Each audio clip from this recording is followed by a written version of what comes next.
सकता कि आपका जो बीपीएससी के एग्जाम होंगे उसमें भारत का कोई भी आपका नागरिक हो वो यहाँ पर इसमें इच्छुक उम्मीदवार बन सकता है, पेपर दे सकता है, जॉब ले सकता है।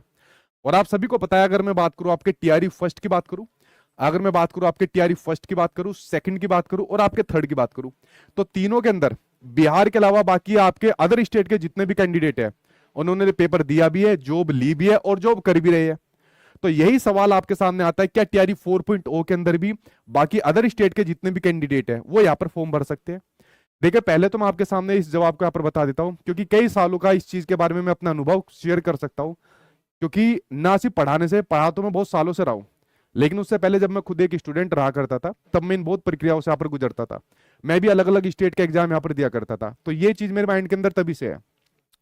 जब भी किसी स्टेट के अंदर कोई वैकेंसी निकलती है तो बहुत कम स्टेट ऐसे है, इक्का दुक्का स्टेट ऐसे है जो बाकी के जो अदर स्टेट है उनको शामिल नहीं करते।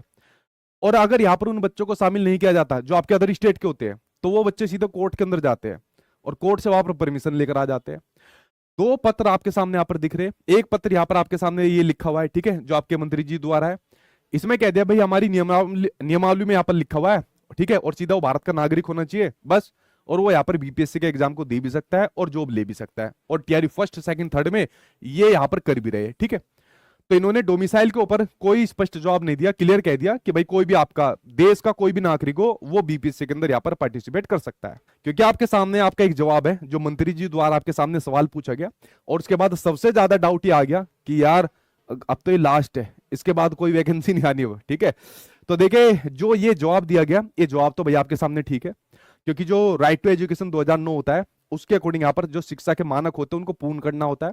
ये अनुपात और समानुपात का गेम आपके यूपी के अंदर चल रहा है। बेचारे 6 साल से परेशान है यूपी के बच्चे, अब ये बिहार के अंदर भी आपका एंट्री ले गया।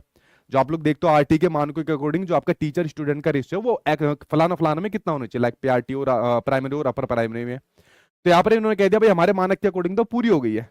अगर मानकों के अकॉर्डिंग पूरी हो रही है शिक्षा के अधिकार अधिनियम 2009 के अकॉर्डिंग, तो भाई वैकेंसी तो आएगी नहीं। अगर यहाँ पर मानकों के अकॉर्डिंग भाई आपकी पूरी हो रही है तो वैकेंसी कहां से आ जाएगी? लेकिन आपने घोषणा की हुई है, तो इस घोषणा का क्या होगा? ये तो जुबान आपकी झूठी हो जाएगी जो यहाँ पर आपके बिहार सरकार ने घोषणा की है, ठीक है। यहाँ पर आपके जो बिहार सरकार ने जो घोषणा कर दी कि भाई इतनी सारी वैकेंसी हम लोग यहाँ पर देंगे, टीआरई फोर्थ के अंदर इतनी इतनी वैकेंसी यहाँ पर आ जाएगी, बेफिक्र रहिए, टेंशन फ्री होकर तैयारी करिए। और साथ के साथ आपको 5.0 भी देंगे, टीआरई 5.0 भी आपके सामने यहाँ पर देंगे। तो टीआरई 4 तो छोड़ो ही छोड़ो, टीआरई 5.0 का भी ऑफिशियल यहाँ पर नोटिफिकेशन के माध्यम से निकाला था। नोटिफिकेशन मीन मतलब जो आपके एडवर्टीजमेंट आपका होता है। तो भाई इन घोषणाओं का क्या होगा? अगर आपके मानक पूरे हो गए आरटीई के अकॉर्डिंग, तो इन घोषणाओं का क्या होगा? ये तो किरकिरी हो जाएगी फिर यहाँ पर। तो क्या होगा यहाँ पर फिर आपके सामने, ठीक है।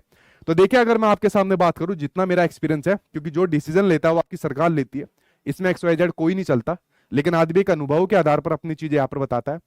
तो देखिए, आपके सामने इलेक्शन है, और इलेक्शन है तो सरकार यहाँ पर अपनी किरकिरी बिल्कुल नहीं कराना चाहेगी।